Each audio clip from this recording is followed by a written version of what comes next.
পতাকা, অভিজাত শ্রেণী, পেশাদার আমলাতন্ত্র, মৌসুমী প্রধান রাজধানী, দুর্গ এবং সেনাঘাঁটি। প্রতিটি উপজাতি বুকর উসমানকে সর্বোচ্চ শাসক হিসেবে মেনে নিত। তিনি কর আরোপ করতেন সুগন্ধি গাছ, মুক্তা আহরণ, চারণভূমি ও জমি ইত্যাদি। 1924 সালে মাজিদ-তিন সালতানাত প্রায় 10 লক্ষ ভারতীয় রুপির পণ্য রপ্তানি করত।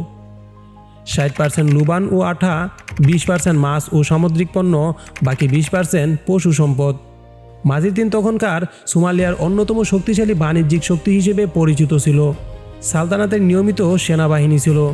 তারা ছিলেন বুকারের আদেশ বাস্তবায়নকারী, রাজস্ব আদায়কারী, অভ্যন্তরীণ নিরাপত্তা রক্ষাকারী, ইসলামী নিয়মে সেকুগর সংগ্রহকারী।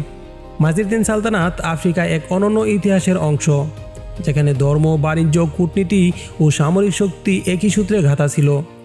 কিন্তু উপনিবেশ ষড়যন্ত্র ও আধিপত্য বিস্তারের খেলায় এই গৌরবময় সাম্রাজ্য হারিয়ে যায়। আজও পুর্টল্যান্ডের মাটিতে সেই সালতানাতের স্মৃতি ইতিহাসের সাক্ষী হয়ে বয়ে চলে। প্রিয় বন্ধুরা, এই ছিল মুসলিম সাম্রাজ্য মাজিদ-তিন সালতানাতের সংক্ষিপ্ত ইতিহাস। আমাদের ভিডিওটি আপনাদের কেমন লেগেছে অবশ্যই কমেন্টে জানিয়ে যাবেন এবং পরবর্তী ভিডিও দেখার জন্য আমাদের চ্যানেলটি সাবস্ক্রাইব করে আমাদের পাশেই থাকবেন। ধন্যবাদ। আসসালামু আলাইকুম ওয়া রাহমাতুল্লাহি ওয়া বারাকাতুহু।